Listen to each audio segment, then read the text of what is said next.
Hey, and welcome to part 2 of my 2-part series on website shame.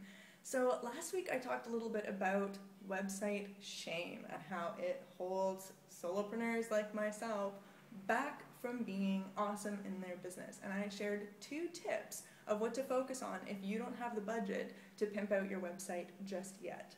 So go check that out if you haven't already checked it out.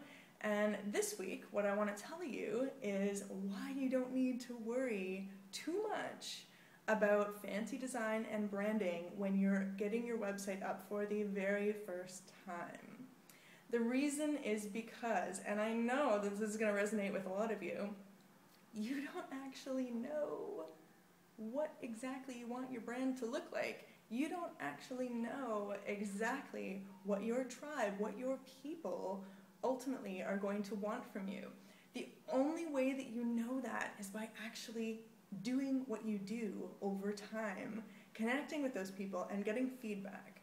Now, I'm speaking from my own experience here, but I'm also speaking from the experience of many other entrepreneurs that I've seen start businesses in the past year. What your business looks like on day one, from the day of inception, versus 1 year later, are rarely the same thing. Rarely the same thing. Seriously. When I started my business 14 months ago, I thought that I specifically was going to be working with and coaching people who were stuck in cubicles and who were feeling unfulfilled and wanted to sort of break free of this cycle of stuck. And so that's kind of how I geared my website, and that's how I went out and marketed myself. Fast forward 14 months later, I worked with a bunch of those people. I also worked with a bunch of other people. And then I worked with a whole bunch of people who found me who were not that type of client, but nevertheless said, I want to work with you. And I worked with them. 14 months later, who I really want to work with, who I really want to help, is completely different from the cubicle stuck people. They're awesome. They still need coaches and people and whoever else to help them. But I realized I'm not that person.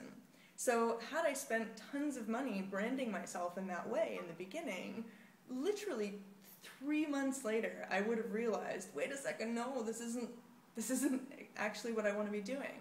So it's really, really important early on when you have that website shame and when you're a little bit worried about, is this good enough? Focus on what I spoke about in the last video. Creating value, fantastic web copy, connect with your clients. This is the most important thing early on in a business. Connect with your clients, experiment with different types of clients, and find out exactly who the people are that you love to work with, the people who you would work with for free if you had to. And then based on that work, based on how things evolve in the first year of your business, then, hey, you've been working with clients, they've been giving you money, now you've actually got something to invest into a website that is going to specifically cater both in design and content to those people that you've honed in on over time. So that's part 2 to my website shame 2-part series.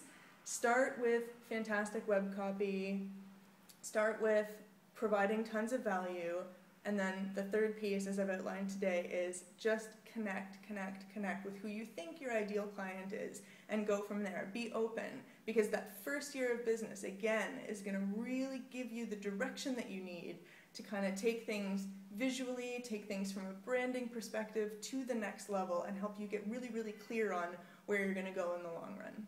Okay, I hope this was helpful. If you liked this video, please share it on Facebook and Twitter. There's some buttons below. And even better, leave a comment. I love it when you guys comment on my stuff. I always comment back. It's fantastic.